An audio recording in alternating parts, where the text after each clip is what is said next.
Welcome. So this is the second little vignette I wanted to share in this series.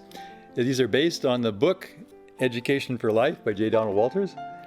And the last time I read a little passage about the importance of knowing yourself and how that's so important in education to start from the inner awareness of each child.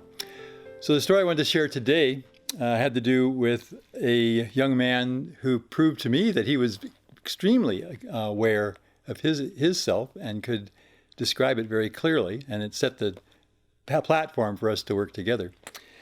So this young man's name was, we'll call him Daniel, and he was about 10 years old at the time. And when he came into my classroom, I started to notice that he had a pretty pronounced ups and downs of moods that would affect him. And when he was in a upper mood, he was quite a delightful person to be around.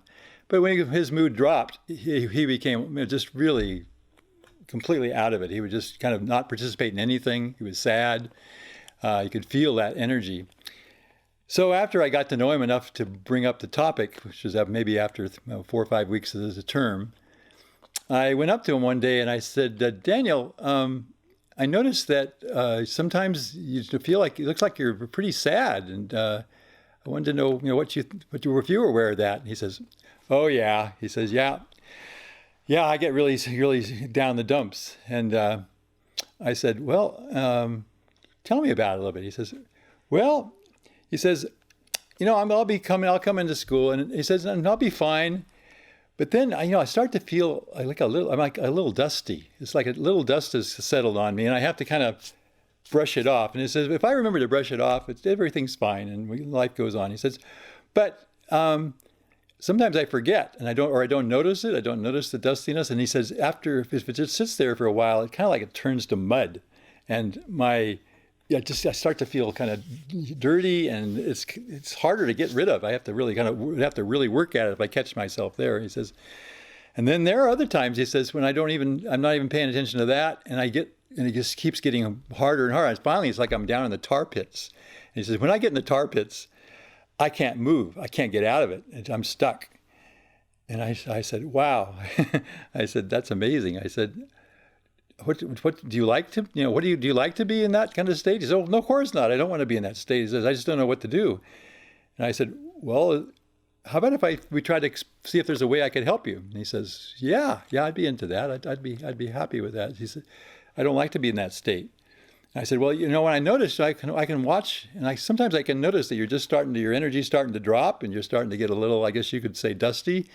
And what happens if I came over to you and I gave you some kind of signal that the other kids would notice about?" He says, "Yeah." He says, "I'd really like that." And I said, "What do you think I could do?" He says, "Well, maybe you could just come up and put your hand on my shoulder, and then I'll know that it's time to look and see if the dust is turning into mud or whatever." And I said, "Yeah, okay, I can do that." And so we started that, and I would be teaching the class, but I'd have one part of my mind watching Daniel, and if I started to see him getting a little down, I just come over and I just wouldn't say anything. I just do the thing we decided on together. I put my hand on his shoulder, and he might acknowledge me or he might not. But he started to just being able to click into a different gear at that point and start to realize, oh, now's the time for me to get out of this. And he made amazing progress. And it was a wonderful opportunity for me to see that working with the students, all his own awareness and his willingness, of course, to work on it, then we became a team.